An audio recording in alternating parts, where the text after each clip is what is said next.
Lorena, welcome to A Man in His Face. How are you doing today? I'm doing lovely. Thank you so much for having me. No, my pleasure, my pleasure. Where are you joining us from today? So, I am in New York City. So, I live in Upper Manhattan. It's a pretty chilly day today, even though it's mid-April. Yeah, we must get similar weather. I'm in DC, so it is cold. It's Yeah. it's too cold for April. But how's the pollen been for you? Because down here it's go outside and I feel like I start crying. Is that why I've been all like, yeah, that must be it. Because I woke up this morning feeling all like scratchy throat and like nasally, and I'm like, what's going on? I don't feel like bad, but that must be it. So, I guess it's alive and well here. So you're in New York now. Are you born and raised in New York, or did you move there recently? I just moved recently. I'm born and raised in Tennessee, and I've lived a lot of different places around the United States just due to my job and various factors. But I moved to New York City 3 months ago, so I'm still brand spanking new here. That's awesome. Cool. We'll touch on that later. So leading on from that, who are you? Who is Lorena? Well, I love this question. So I would say I'm a nurse, I'm an entrepreneur, I'm a content creator. I am passionate, I'm driven, I'm ambitious, I'm loving, I'm hardworking, disciplined, I'm loyal, I'm patient. There's so many I feel like things, but take all that away, and at the end of the day, I feel like I'm just like a lot of other people. I'm still just like this little girl trying to heal from all the ways that, the world impacted us throughout our entire life. So there's I can identify with all these different traits and characteristics and things, but I think I'm just like everybody else, just a human trying to do the best that we can in a world that is wholly chaotic, especially right now. So, you mentioned there growing up, moving around the country. What was your earliest memories of someone who looks different? Oh gosh. Actually, I would say I was probably maybe 4 or 5. So I got treated. I had a hemangioma, which is a type of birthmark that typically involutes and kind of shrinks on its own, and mine did not. And it was damaging a lot of, um, breathing and vision and things that it needed to be removed and like shrunk and removed. And so a lot of my surgeries in the very, very beginning were done, private hospital. Then I went to Shriners, which is, if you're not familiar with Shriners, it's a not-for-profit based hospital run based on donations, and it treats kids. Each hospital has kind of like their own specialty. So there's like the burn hospital, orthopedic hospital. So actually, at a very young age, I grew up with a lot of people who had like cleft lips and who had been like burned. And so I actually was around it fairly young, but only in that very specific time. So, a few days here and there a year, and that was a place I could go, and I know I didn't feel weird. Like I could just be me. I could just feel comfortable. I was just another kid amongst other children going through something similar. So I got lucky in that sense that I at least saw and experienced it, but it still made it very, very alone when I would leave there and be back in my small town in Tennessee and not have anyone that had any like visible difference. No, completely makes sense. Hemangioma. Am I pronouncing that right? Hemangioma. Hemangioma.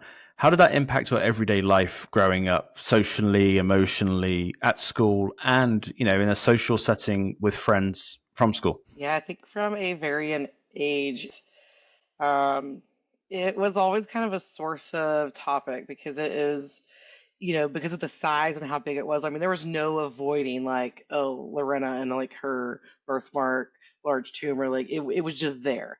And then not to mention I had multiple surgeries like throughout the school year, so I was always like out for this.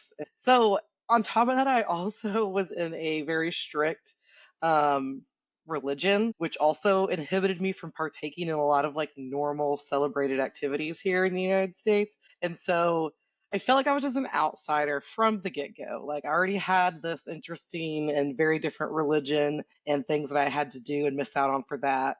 And then on top of that, I looked very different. And so I think it impacted me. Like I immediately from a very young age was like, oh, I look very different. Like I don't look like the other kids here. And even actually, even just down to even like my skin color, like I'm a lot darker than a lot of the people that I grew up with. And so I just felt like there were so many things about me that made me different. And that was, having like this tumor and scar and birthmark and just dealing with all the surgeries to me was just like, oh God, like one more thing, like for real, like let me have a break. But it's hard to say that it's like just it's a piece of kind of like a whole picture, but it was the most visible piece. And so it's what I think caused me to have a lot of insecurities growing up and even still into my adulthood.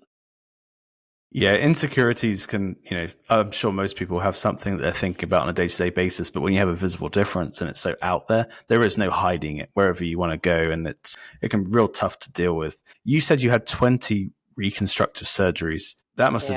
That must have been brutal. Yeah, and it's almost like I just got used to it. It was just life. It was like every Christmas, let's go have a surgery and revision because the way that it was so large and covered so much of my face that they had to like shrink it and then take it out in like portions. And so at one point, I had what essentially like a breast implant in my face. And so, here you can see there's like so much good skin here. And I'm wearing makeup right now. I kind of wish I wasn't, but there's so much good skin here, and that's because at the time I was in like kindergarten, they had removed some material, shrink it. I had good skin here, and they put in this like silicone implant to stretch this good skin so they could then remove a large portion of the remaining hemangioma so that way it wouldn't like grow again. And so that was just how do you explain that? And I'm just like this like 5-year-old girl and I have this like giant just like thing right here on my face and just so it's like that's just one piece of it. And so that is like every Friday I'm going into my plastics, like I have a plastic surgeon at 5 years old. It doesn't make any sense just because I'm going through so many reconstructive surgeries. And so it's not just the surgeries themselves, there's so much prep work. So just like that, the surgery itself might have been, I don't remember exactly when it was, over the summer or something, but we had to do 4 to 5 months to prep the skin, get it ready, this and that. So like it was never just the surgery. And then after the surgery, there's so much that comes with it, the healing, the constant having to like they're trying to minimize scarring, and so you're having to wear all like I do, wear these face masks and always like avoiding the sun. And I mean, it's just like it was just like my whole life. It felt like my whole life was wrapped around like we're preparing for a surgery, we're having a surgery, or we're healing from a surgery. And because I was a child and my face was growing and evolving, I mean, had this happened, as an adult, we definitely could have had, I think, a lot less surgeries. But I was growing. So every time they would reconstruct and get my face like kind of symmetrical, my face is now growing and they have to reconstruct. And then I'm growing and they're removing more and reconstructing and they're fighting gravity because a lot of the structures here don't have their same integrity. And I mean, I've had a skin graft done here from like behind my ear and a little bit, I think, from my hip. I've had my tendon out of my arm taken out and used to anchor to like hold the structures up. I mean, it's just like it's just wild. It became so normal that I think back on it and I'm like, that's not normal. This is not normal. Yeah, that's such a young age as well. Like I was 7 when I had my accident, and obviously you said you were 5 years old. And I think there's not pros and cons, but I think of times when if it happened to me when I was an adult, how would I react? Or as a teenager, how would I react? Did it hurt? So the hemangioma formed when I was 2 weeks old. So my first surgery was at 3 months old. And then I just don't really have any memories of anything until like 5 years. I'm gonna say yes because there's a lot of pictures of me as a baby screaming while they're inspecting it. Like from my memories and as I'm getting older, the only time it really like hurt was going through the surgeries and stuff. I mean, it didn't. I can't attest to anything before that. I was such a young baby, but like I'm gonna go to limb and say it didn't feel good. I remember with mine, I wasn't allowed to swim for like 6 months. And I used to love swimming. So I was like, that really annoyed me. Yeah, that's a Did big one you actually with kids. Yep. Yeah. It's one of those at the time, looking back on it now, I'm like, okay, it makes sense. But at the time I was real upset. I was more so, I think I was too young to kind of recognize that there was, the facial scarring was going to be there forever. At that age, I was like, oh, it'll disappear in a few weeks' time or a few months' time, like a scratch would. And yeah, but I was Hmm. more so upset about not being able to swim or go to the water park or do things with friends and family when my mum's telling me, like, no, you can't, you're not allowed to do that anymore. And I was like, what do you mean I can't do that anymore? So yeah, too young to kind of recognize it at the time. So growing up with the scarring and the reconstructive surgeries, did you feel the pressure to look normal at school? Maybe not elementary school, but maybe middle school and high school as you started getting older and recognizing it? Yeah, I mean, I think it did start at a very young age, like this desire to look normal. I mean, at that time, we didn't have social media, you didn't have access to, seeing people as quickly as like you can now. And so, if you remember growing up, anyone who's grown up in the 90s, then we all know what the narrative was. And it was, very much like there was one type of person like represented, and it was a flawless beauty. Basically, in the 90s, I feel like we're all about perfection, perfect skin, and looking a perfect way, and you didn't look like that, and it was, you felt very underrepresented, not seen. And so I think that did play a big role. And then also, I think, even within my family, I think that my parents were young. They didn't really know what to do. They had a young baby that was having to go through all these surgeries. They're doing the best they can. And I think they were trying to make sure they gave me, quote, like a normal life and pushed me to, I don't know, do things, which in I love that in a lot of senses. But then in another way too, there was also the other side of, my mother, I think, intending to do well or to do the right thing, was always just like, oh, like here's this that can fix you, and here's this cream that can fix you, and let's find you, let's get you on Oprah, like they can find you a surgeon to like fix you. So it was like this big focus around getting me to look, quote, normal again. And at the end of the day, like that's like an unrealistic expectation, or whatever your idea of normal is. But if you want to take, me having this giant, tumor that took over the whole right side of my face, and like me to them to be able to create just like flawless skin, that it's never going to happen. And so I think that really put a lot of kind of like negative pressure and just like unattainable sense of like, well, I'm never going to be like attractive, or I'm never going to look normal, or, that's just not my story. So I'm always going to just like look the way I look. And it definitely took a hit to my confidence and just like my insecurities. And I grew up thinking that like, oh, I'm not good enough. Like I'm not pretty. No one would, want me. All these thoughts that I'm now like having to deconstruct, and it's so fucking hard, but it's it's part of the journey. Let's talk confidence. I mean, I think every visible difference still struggles it in some aspect or another. How was that for you growing up? And like you just mentioned, into adulthood, going out into a world, moving to a city like New York, where, real melting pot. There's people from all over the world. There's people that look different. There's people that act different. How has moving to New York impacted your confidence and self-esteem in you as a person? Oh, moving to New York City has been one of the best things I could have ever done.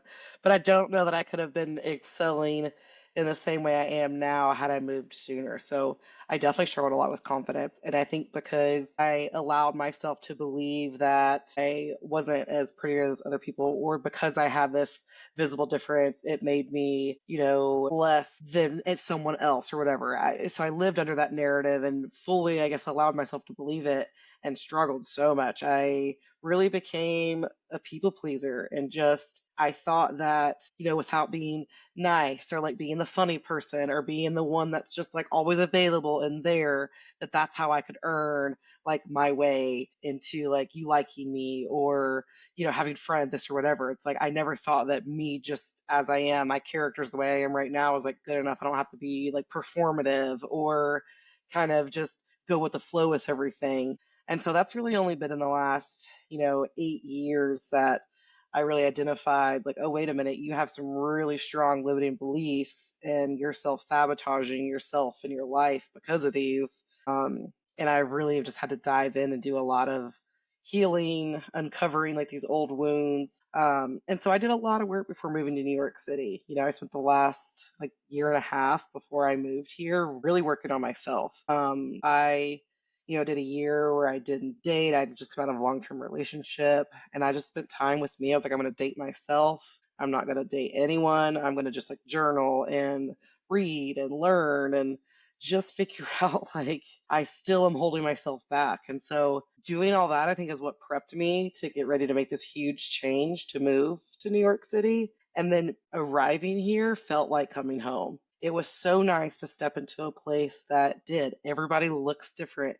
Everybody like thinks differently. Everybody's got different cultures. People are speaking different languages. Like all of a sudden I'm looking around and I'm like, everybody's different. Everybody's different in their own way. It's so nice. I mean, you can look around and just see every walk of life, and like everyone's minding their business too. I've never felt so comfortable walking around a place. Like I don't feel like people are staring or asking questions, or I don't know that I have had any stranger ask me what happened since I've lived here. Whereas anywhere else I've lived, I get random strangers all the time, like, oh, what happened? Or like this or that. And here it's like no one's ever no one's asking. Now, if we're like friends and it gets into conversation, like sure, that's different.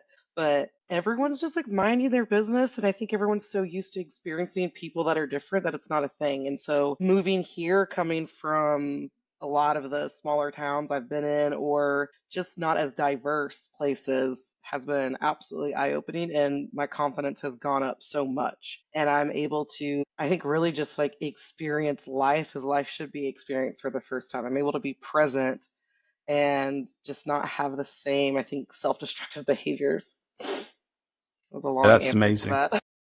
No, that's amazing to live somewhere where you can be yourself and live judgment free. I think that's what everybody wants in life, right? You don't have to worry about going to a shopping mall or to the grocery store and looking like someone's staring at you or judging you for your appearance. And no one pats you on the back for suffering in silence. So it's to be able to Right. like vocalize that and to use that and work on yourself to progress forwards that's incredible, because I believe that a lot of us who do suffer in silence, the more people who look like myself or look like yourself and others in the visible difference community, and the more that we talk to each other, the more that we kind of think the same.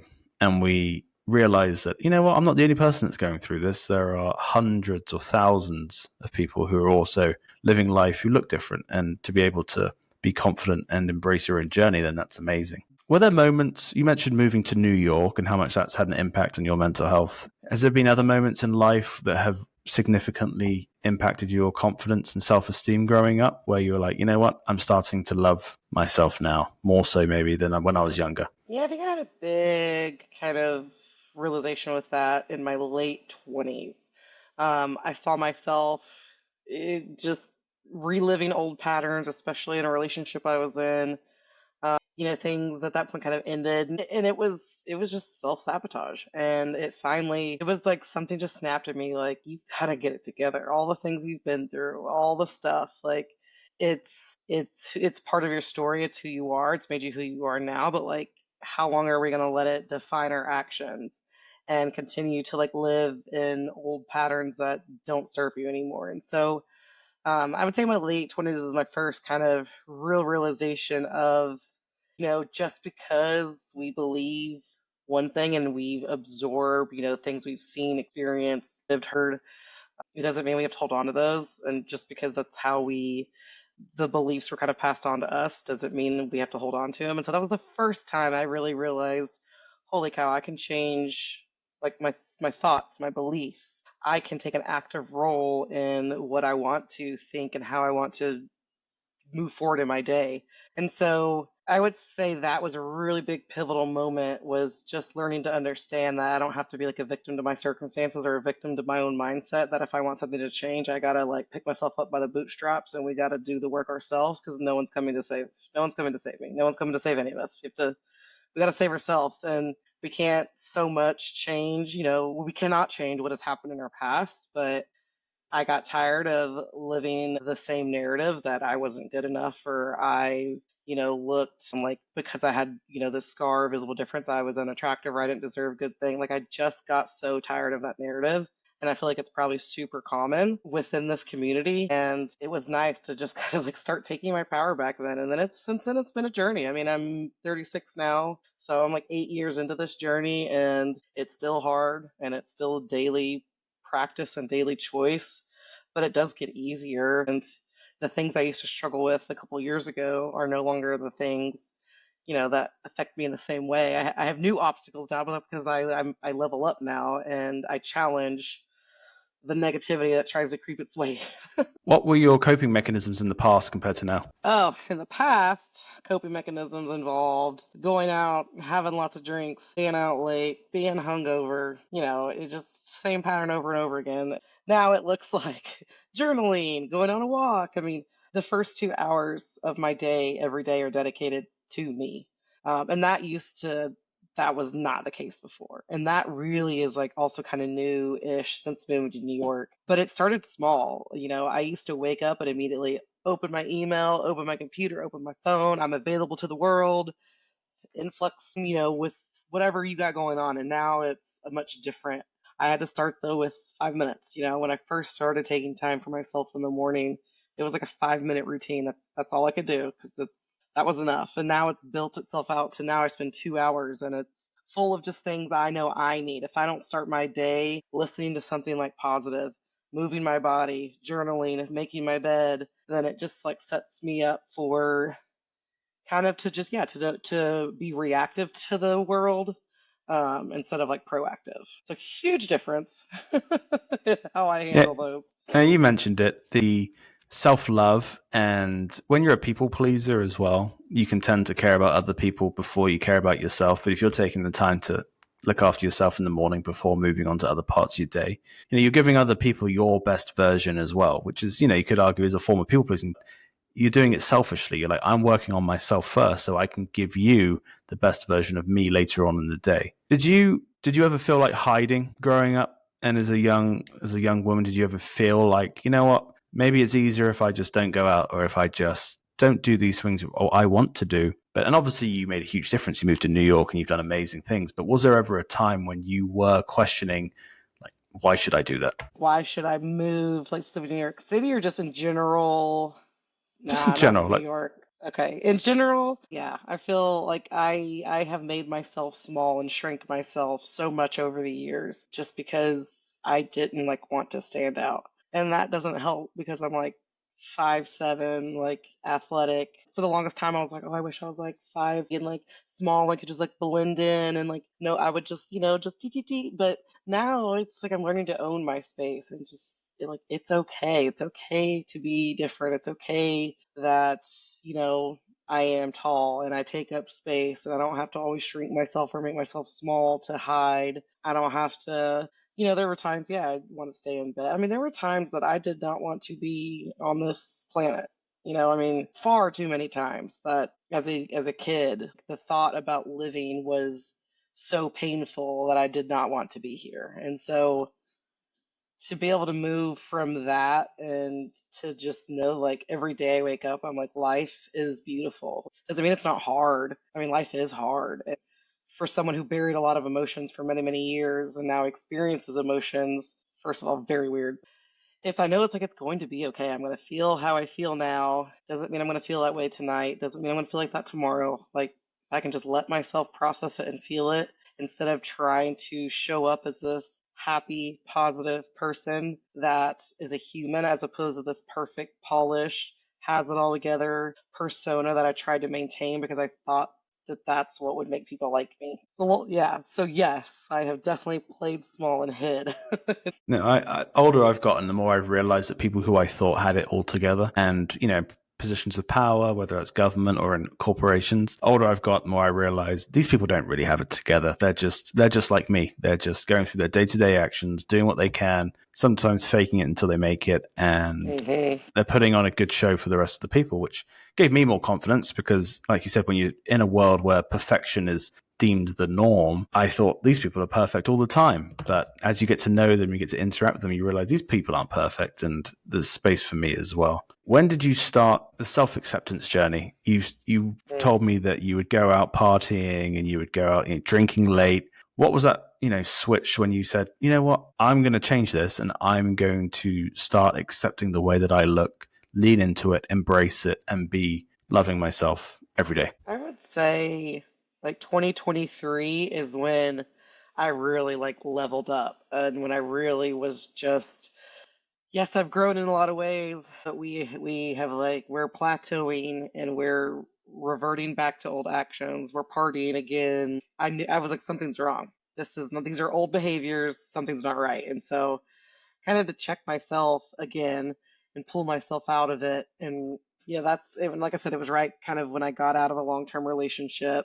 And for someone whose identity is kind of built around this people pleasing and wanting to be liked, and it was really hard for me to make this decision to like end this relationship. And for me though, like I know my old behaviors and my old me would have been like, well, let's just like immediately jump to another relationship or do this or do that. And I knew that that wasn't going to help any. And so that's why I made that decision to be like, I'm not going to date for a year. I'm going to work on myself. Like I have been in relationships with good people and I could tell that I was part of the problem. And of course, everybody's part of a problem in a relationship that doesn't work. But I was like, it's me. Like, I'm not able to receive the love that like people are wanting to give me. And I was like, and that's no one else can work on that but me. And so I was like, that's a me thing that I've got to handle by myself. And so I just spent like a year and a half in a super uncomfortable, awkward phase where I on and off cried all the time. I didn't really go out. I made myself sit at home, even when I was like, oh, I'm itching to go out or just like, let's go meet with friends to just, distract myself from the feelings and this and that. And I would just force it, no, we're going to sit at home and we're going to like journal about these. We're going to feel, we're going to work through it and uncover like the root issues of it.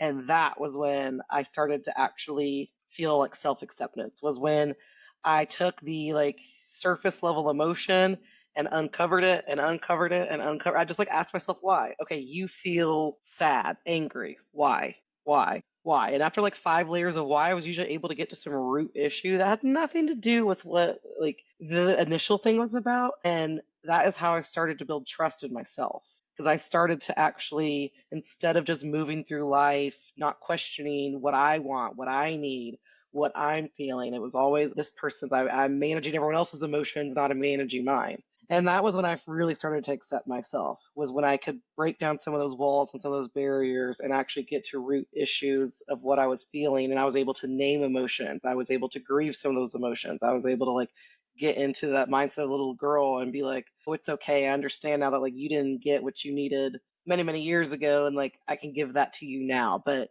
it wasn't until I did that super uncomfortable deep dive into my thoughts that I really started to accept myself, because that it just built so much trust, built like it just hi, built confidence like in myself.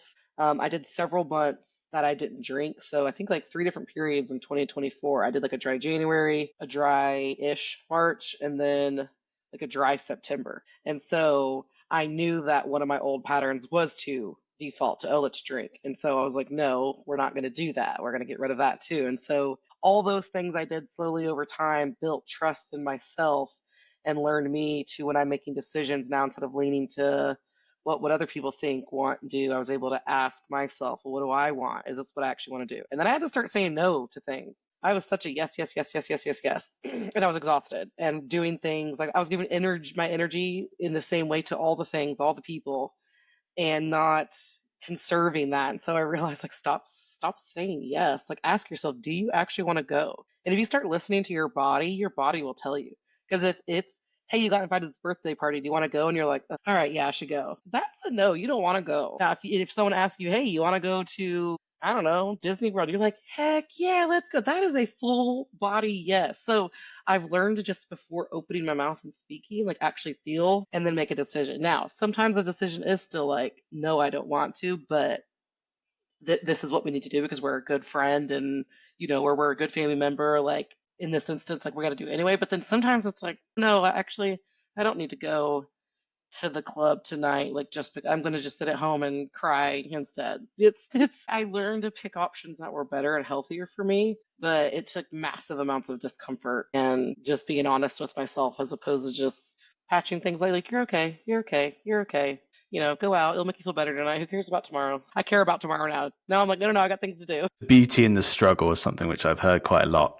People embracing the struggle and learning to love yourself through those tough times. Are you a big fan of journaling now then? I love journaling, yeah. Power of journaling. Can you discuss that? I like journaling personally because it allows me to get out of my head. And I'm someone who is such a, I tend to overthink things. So that's something I actively am working on every day right now, to stop overthinking everything and to stop taking everything so damn personal. But those are my natural tendencies. And so when I'm journaling, it allows me to get out of my head. It's kind of like what I just said a few minutes ago with like kind of asking myself, like, okay, you feel this, why? A lot of that process was done while I was journaling. And so it would be, okay, you're feeling, rejected. Okay, why are you feeling that? Because this happened. Okay. And like, when have you felt like that before?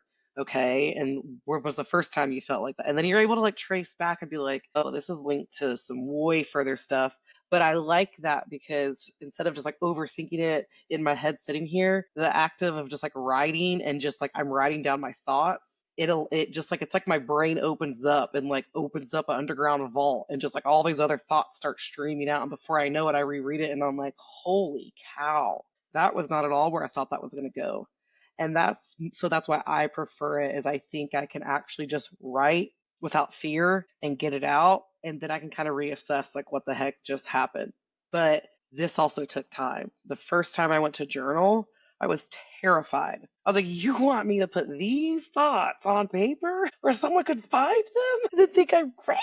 And so that also took a lot of time for me to get honest with myself. And I think that's a lot of times the big step. Like, you gotta get honest with yourself. If you're not being honest and being like, I'm contributing to my bad behaviors, like, what can I realistically do to stop them? If I don't like something, it's on me to change it. So that was the big piece of why I appreciate that and why it still helps now. Is so I think that for everybody, there's something different that works. Some people, Taylor Swift writes songs. Other people, they go running, or I think there's whatever. I've tried a lot of things though, and so I've had to figure out what does work for me. And I think that's sometimes the hard part about the personal growth journey is that what works for me, like, might not work for you, and what works for you might not work for the next person. But I think the part of it is that anyone who has really like gone through a big transformation and is actively working on themselves will tell you like you have to try different things. Like you are constantly tweaking and tweaking and tweaking and tweaking until it like lines up and it works. And then it might work for a month and then you're like, well, that doesn't work anymore. Now I got to tweak it again. And so that I think could be a frustrating part about it, but it's also part of the journey to figure out what you like, but you have to be open to trying new things. And if you journal for a month and you're like, that is not for me, then don't make it for you. If it doesn't work for you and you don't like it, then don't do that. Find what does work for you, though. It makes sense. Going even further back, and you just mentioned, dealing from childhood and the young girl that you were. What would you say to your 6 or 7-year-old self now, knowing what you know? Because you seem to me like you that flick of the switch moment, right? Like you've mentioned that you were dealing with it this way, and now you kind of seen the light and you're managing it a lot better. It really is kind of a moment where I don't know, it's kind of like, whenever people say like you kind of your rock bottom, like you get tired of your own shit. Like eventually I got tired of my own shit. I'm like, this cannot be how I continue to live every single day. I was like, I know life's not perfect. I was like, but it also like this can't be it forever. And so I think there is like that moment where sometimes it's you're not going to be ready for it until you're ready for it. And you're going to know when you're ready. And when I was ready. But what I would tell the 6, 7-year-old girl. Ugh, I feel like and I get asked this a lot, and it's part of why I show up and try to show up in the way that I do every day.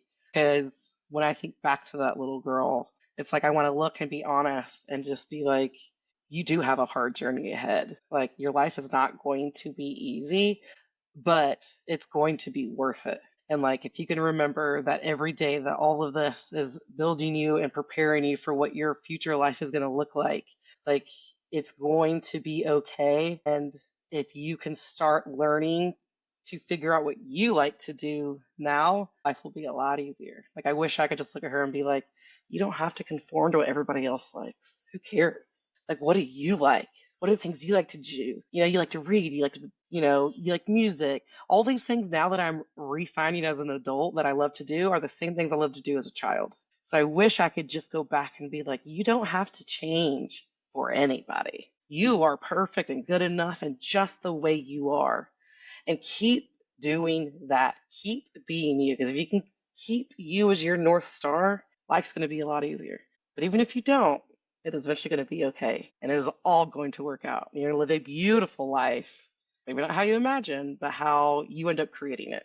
And I think that's a really cool thought to just think about having that moment with her. Yeah, no, that's amazing. We're a similar age, and when I was younger, there was no platforms, there was no, websites like MyFace or Changing Faces or Face Equality where you can go to and look for resources and listen to people's journeys. Like, if I had folks like you or even myself at my age now to look up to when I was younger and for them to say that to me, I think, maybe things might not have been different, but I definitely know that mentally it would have been a lot more of an easier journey knowing that, it's okay to feel like this, and it's okay to process your thoughts like that as someone who lives with, facial scarring or burns or visible differences.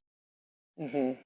So moving forward to representation advocacy, how important do you think representation is for visible differences? I think it's as anything, it's so important because like you just said, like what if we had seen, what's out there now when we were kids? And like what if I had seen, we were just talking about Paige, who now did her she's a model for It Cosmetics and she's got like a port wine saying like, what if we could have seen that when we were growing up? And so I think it's so imperative that we do show up and we do talk about this. And also like me as someone who's done so much work on myself too, like I am just recently into this community. I had no idea like my face existed and all these like different podcasts and all these people in this whole community and Selena and her paintings of like birthmarks and visible differences. Like it's like every time I meet someone, there's someone else that I'm like meeting and following. So I feel like I can share just from my experience now finding this community as a whole adult who has done now so much work. I'm just like, holy cow, where has this been? And what if this had been around when we were teenagers or kids, or to be able to talk about this? Because I think that for me was one of the biggest things is that I didn't know how to talk about how I feel. I did not know how to express how much I did not like myself or how much I did not like how I looked. I didn't know other people were having those thoughts and other people were having those struggles. And had I known that then, I think it would have been different because it's been only just recently in talking with this community that I'm like, holy moly, like you understand how I feel. And I think that moment right there is where representation is important because when you can feel seen, valued, heard, and other people are sharing your similar experiences, you feel instantly less alone and less like, oh my gosh, I have to hold all these thoughts inside because no one else is talking about it. And I think that is why it's so important and so imperative and so just such a huge aspect of why we need to be having these conversations. And people in our community are doing such awesome things. And I think it's important for us to rally around that and just spread this far and wide so that hopefully, there are other kids that don't have to feel so alone in this. And we can be part of this movement that, hopefully brings change and advocacy and awareness to so many people and really like have a huge impact there. And so I think community is important, representation is important.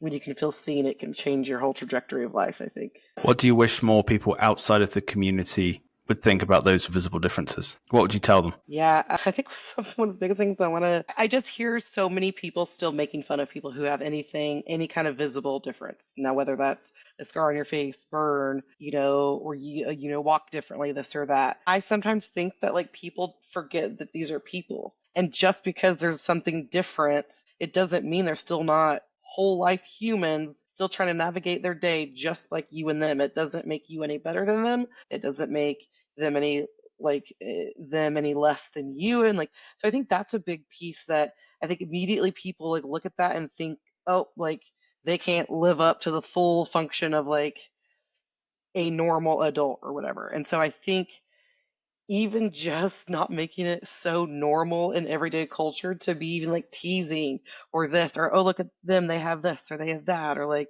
it's still so common and I think people don't even realize it in their everyday just chitter chatter. And it's at this day and age, it's like why are we even talking about what people like look like? There's so much more important things. We've got people's personality, their character, and what someone looks like is like pretty uninteresting compared to the person that they are. And so that would be like one of the things I would want to bring up and discuss. And just because someone looks different doesn't mean that they don't have emotions, feelings, and all the human, gamut of emotions that everyone experiences.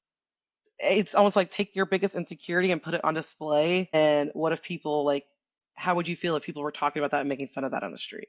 And I think when you put it that way, a lot of people, they're like, oh, okay. I'm like, yeah, I mean, just because your insecurity might not be visible doesn't make it any less like hurtful and impactful. So imagine if that's on display and then now people are talking about that. That wouldn't feel good. And you wouldn't want that happening to your loved one. So we shouldn't do it to strangers either. No, absolutely. There's some people I hear them talking, they're like, oh, I'm having a bad hair day, or, I don't feel so good today. And, you think to yourself, okay, it's so temporary. when people have visible differences that last forever and then they brush them off as, oh, it's just like, having a bad hair day or you're not feeling so well today. And there is so much difference between the both of them.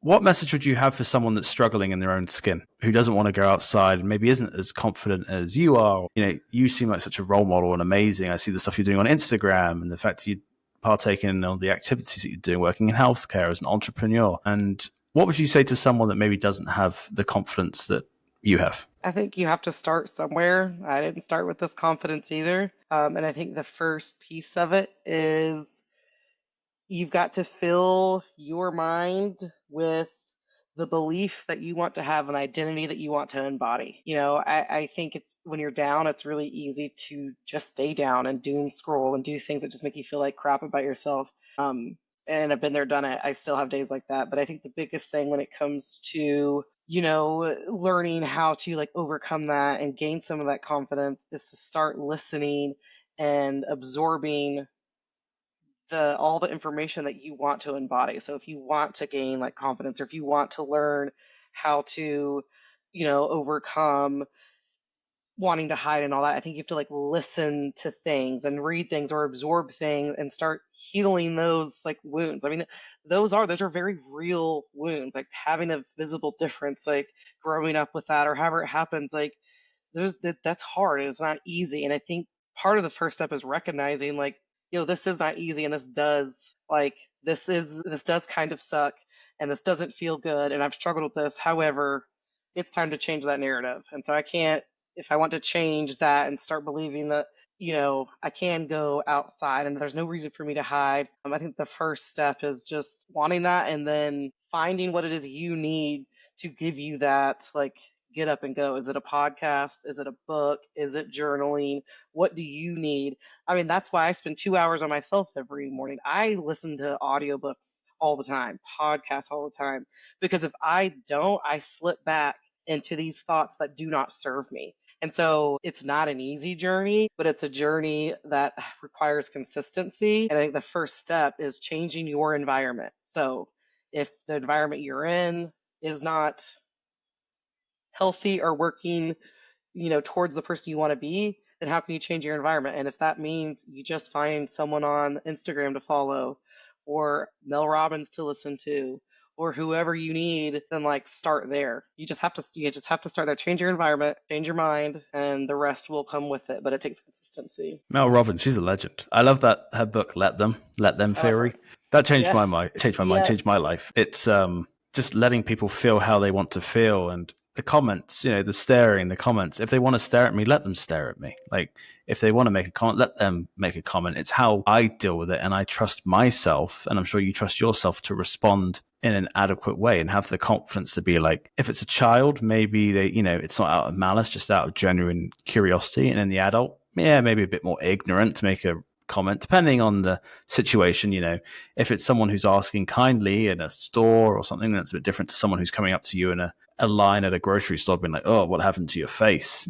So, but Mm. if people want to make those comments, I just, let them. Like it's nothing to do Let with him. me. It's your issue. So you're now an entrepreneur as well as a nurse. Tell us more about that journey and how's that been for mental health and for purpose as well. I know shelf care boxes. I've been seeing it online. Looks amazing. What brought you into that journey and what sense of purpose has that given you? Yeah. So my nursing journey, I graduated with my bachelor's of nursing in 2011, and I worked as an ER nurse, ER trauma nurse for about 8 years.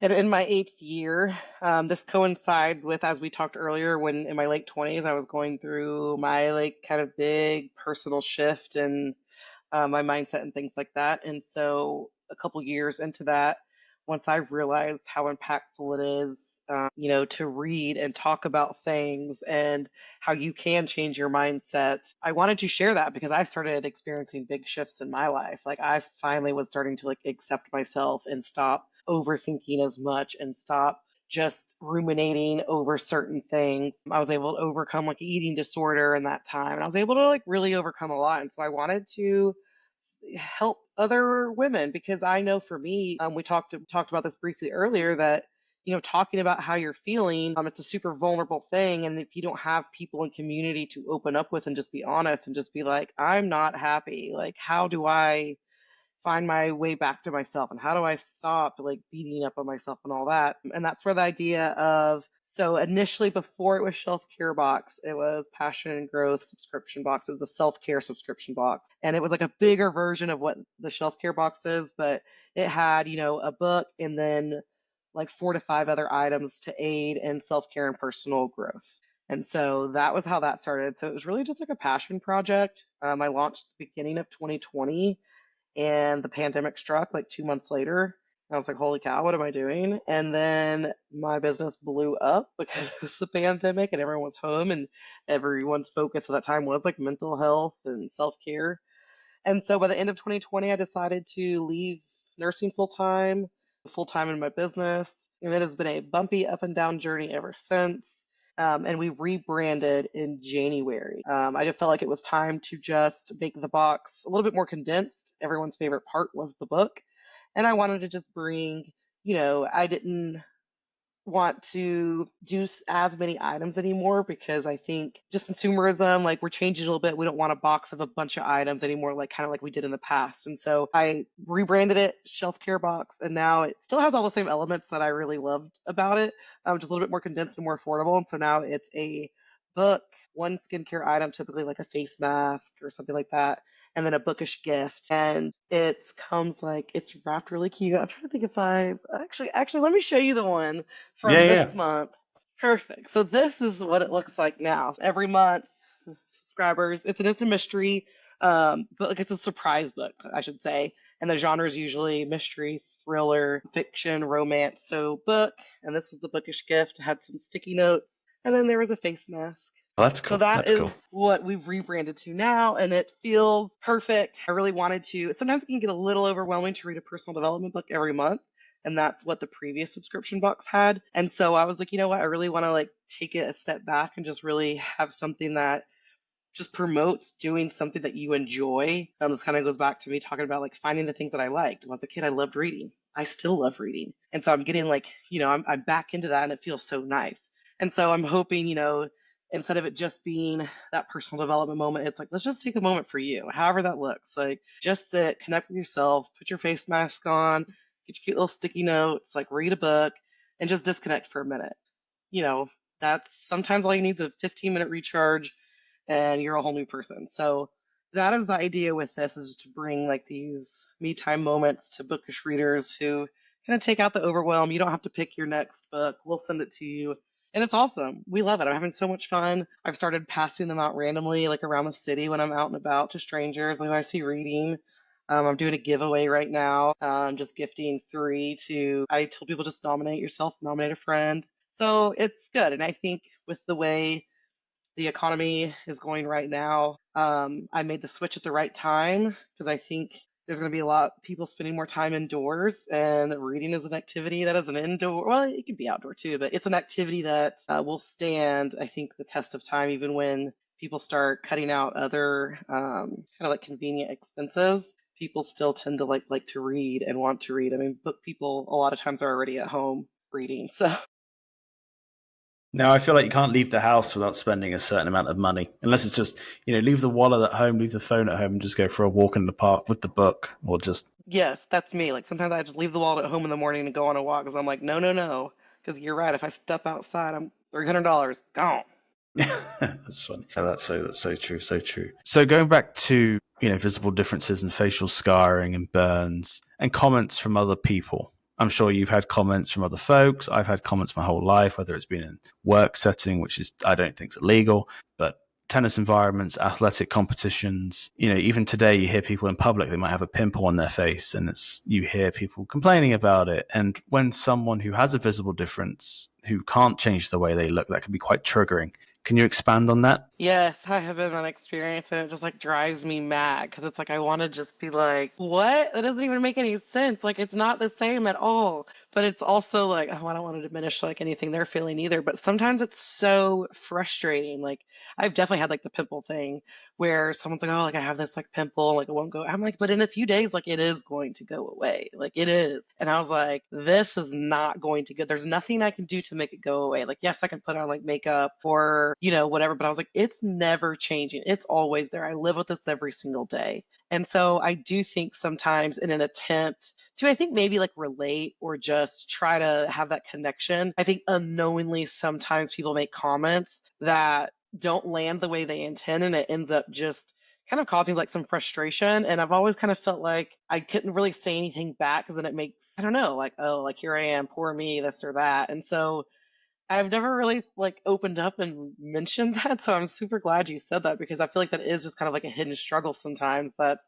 you hear comments like that. It can drive you crazy or just, it can make you feel so like insignificant in that moment of just like, almost like, oh, your pain's like not real either. So yeah, that's challenging. And now I try to not take any of that personal and just understand that people are trying to like relate and connect how they can. But I think it kind of goes back to just we got to be cautious about things that we say and the potential impact it can have on people who have any kind of visible difference. What's your biggest ick around visible differences? What's something that you like bothers you that might not bother other people? As soon as someone comes up, they're like, "What happened to you?" I'm like, "What happened to you? What happened to your personality?" That's so funny. So it drives me crazy. I'm just like, and depending on how it's asked, I will maybe answer or maybe not. But that is, yeah, that's just the ick of mine. Like, don't just walk. I would never walk up to someone and be like, "What happened to you?" Yeah. Who does that? So I think it's just like so disrespectful and it drives me crazy. I don't really react like I used to. I used to sometimes I would snap back, but now I'm like, it's let them so I can let me keep my peace. Yeah. Thank you, Mel Robbins. No, same Thank you, way. Mel. I used to get comments on a tennis court, and when I was younger, I used to just snap, and it almost then you have a little reputation of like, oh, if you say this to him, then that'll get him going. And even though Yes. it's not a comment of like, oh, you're not playing very well today, or oh, you're not looking too good today. But when someone uses something which is a permanent fixture on your face of all places to try and get into your head to gain an advantage, I just think that's Hmm. screwed up. That's like, that's not even. I mean, they should be not kicked off the court, but that's not exactly ethical, if we put it that way. So, yeah, the business seems to be going well. You're still enjoying it. Any more projects on the horizon? I feel like I got my hand dabbled in a lot of things. I'm volunteering with the Red Cross so I can, use my nursing skills a little bit more. And then actually this summer, I got a fun summer job. I feel like a college kid. I'm like, I got a summer job like 30 minutes north of here where I live in Manhattan. And I'm going to be a camp nurse at a beach club with kids like 3 to 11. So I'm actually super stoked because it'll be like 6 weeks. It'll allow me to like use my, like nurse skills some, just a different experience, different environment, be at the beach. So yeah, there's some fun projects like with my nursing. I also have some fun like content creation things coming up. And then also just within the community. Like there's been so many events. Selena's Defining Beauty portraits, and then Austin Hall just did his music video for his disabled song that I got to be a part of. So yeah, there's lots of exciting things happening in all kind of like sectors, but I'm someone who takes like quick, massive action. So who knows? In a few months, I could be have my hands in something else. No, that's awesome. Sometimes being based in DC, I know there's people that live around the whole country, but the folks in New York, you guys seem to have so much fun with each other, like on a regular basis. And sometimes I'm like, oh, I wish I was a bit closer so you could. I saw Austin's music video, and that's so cool. That looks so fun. It was so much fun. Yeah, I feel like I really looked out moving here and then getting connected with this New York City like community of people involved because it's a solid group. And there was a lot of people at the music video.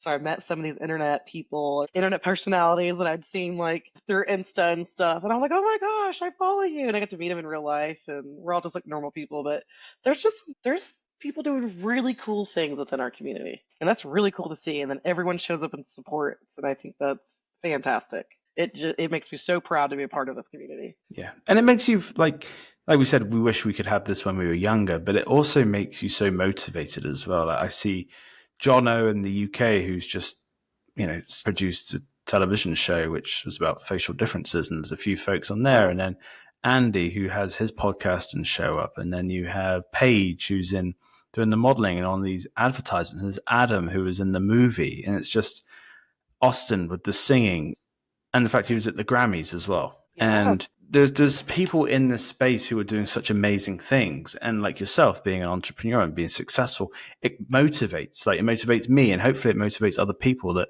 just because you look a certain way and what you might not have a face which is deemed, I always used to say and joke around, which I regret saying now. I used to say I have a face for radio, not for TV. But like in realistic terms, now there are people that look like us on TV on a more regular basis, and Hmm. hopefully it gets better as well, because there's still a long way to go. But it's motivational. Yeah, I agree. It's awesome seeing everybody like accomplishing what they're accomplishing. I used to kind of feel like that too. Like, yeah, you had to like hide a little bit, or like I would never be able to be. Oh, I think the younger version of me, if she saw everything I'm doing on social media now, I think her jaw would be on the ground. Like, what? Because it's just that was not necessarily my nature to be doing that. And so it's cool when you can see like, hey, like we're showing up and we're showing up in spaces where it hasn't always been like accepted. In a lot of ways, there's a lot of people in our community that are breaking barriers for the first time, and I think that's really cool. And imagine, the foundation we're setting for the generations that come below us and the community they're going to have, and hopefully even bigger. I think it's just an incredible space and just goes to show, you get a community of people, our only, not our only similarity, but our biggest similarity is like growing up in a world where we do have a visible difference. And look at the way everyone's using their specific talents and skills to just really like show up in this world. And I think that is really incredible. And with the backing of the other people in the community, I mean, it inspires me every time I see other people in our community doing something, and it pushes me harder and pushes me to want to be seen more and do more, because I know how I feel when I see anyone in our community doing something big and pushing for advocacy and showing up. And I'm like, that matters so much. And so I think we all inspire each other in showing up. Yeah, our voices are getting louder, but we need to raise them even more. And there's been a lot of progress towards different marginalized communities in terms of progress in society, but I still believe that the visibly different community and those with disabilities still has a long way to go. And you're one of many people who are progressing that notion. And I'd like to think that I am as well, and so is Austin, and so is everybody else, Paige, that are doing such You're here amazing giving work. us a voice to talk about this. Yeah. So, I've and talked hopefully, about things in here that I hadn't always mentioned like before because it's safe. I feel like you understand. Like hearing you, speak about something gives me like the courage to speak about something. And I think that's why this matters. yeah. No, we're all using our voices in different ways, and I think the next few years are going to be, there's going to be a lot accomplished. So, Lorena, last guest that I had, Rena, she wanted to ask the next guest a question. What can we do for the future generations that are being born to help them feel more included in today's society? I think we're doing it. I think, we are actively trying to change that. I think you, me, Austin, Paige, Celine, all these people, I think what we are doing is how we pave the road and have communities in place already for when other people, you know, have the same struggles and same differences, there's hopefully already a community established here. And so I think using our voice and using our specific skill sets and what we each have to try to create this and get our voices heard, I think is exactly what we need to be doing at this time. And as we get older and our lives change in different circumstances, like hopefully this work continues over the next rest of our lives, and we were able to actually see the fruits of the labor of other generations coming in, and like them being able to have access to the resources. Like kind of like I said, it took me a long time to find this community, and I'm active on the internet and like doing all the things. So hopefully what we can do is eventually make sure that this is people know about it, and that when someone comes into hospital or a baby is born and they have a hemangioma or they're at their pediatrician's office, it's like, hey, just so you know, there's these communities as well to help you and your child and like navigate kind of this. I think that makes a big difference. And so the more we show up, the more we talk about it, the more hopefully I think that could be an end goal, is bringing more access awareness and letting people know that there is resources and communities, and they're not just kind of sleeping on it like I was. Yeah, that's so true. I'm trying to get some parents on as well on the platform to share their stories of what it's like being a parent to a child with visible differences, because I I only would imagine, love that to hear that. yeah, because like yourself, my parents didn't have, this is maybe just as the internet was being born, but there was not. The organizations existed. Like MyFace has been around for over 70 years, but being in the UK and there's no internet, and if you live in a rural part of the country where I grew up, like you're only reading the local newspapers and maybe the national news. You're not seeing everything else that's happening around the world or in the major cities. For the next guests on the podcast, what question would you have for them? What one celebrity would you want to see speak out about like face equality and like facial differences? Nice. Who would be yours? Taylor Swift, baby. Taylor Swift. Come on. She I didn't have just did those resources in a minute. Yeah, I did a Taylor Swift ride on the bike yesterday, and I'm comfortable acknowledging that I think it's bangers, just bangers, and oh yeah, like I get on the bike, and there's some days I'm just like, I don't want to bike 10, 20 miles today, but as soon as Taylor Swift and like Bad Blood or something comes on, it's just like, all right, I'm locked in, let's go. So Yep. no, Yeah, she's she's amazing. got bangers and just songs for every mood. Whether you're elated, sad, it doesn't matter if you're down bad at the gym. Like it just doesn't matter. She's gonna get it together. So heck Yeah. yeah, let's get her in on a campaign. Let's go, Taylor.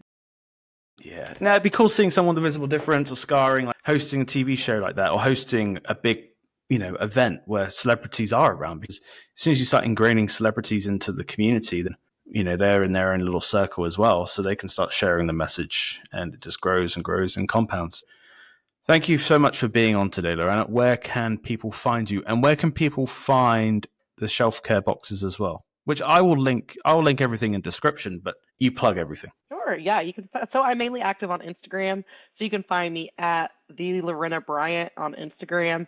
And then if you want to follow Shelf Care Box, we're also on Instagram at Shelf Care Box. We're also on TikTok at Shelf Care Box. So yeah, could give me a follow, the Lorena Bryant. I'm always up to. I share a lot of just my daily New York City life, work as entrepreneur nurse, and just some of the content creation stuff I do. It's a good time. I have story time in my stories. It's fun. So come on, give me a follow. And I would love to connect with more people. So thank you so much for giving me this opportunity. No, thank you. And for everybody at home who enjoys these episodes and you want to hear more, please like, subscribe, and yeah, thank you, Lorena.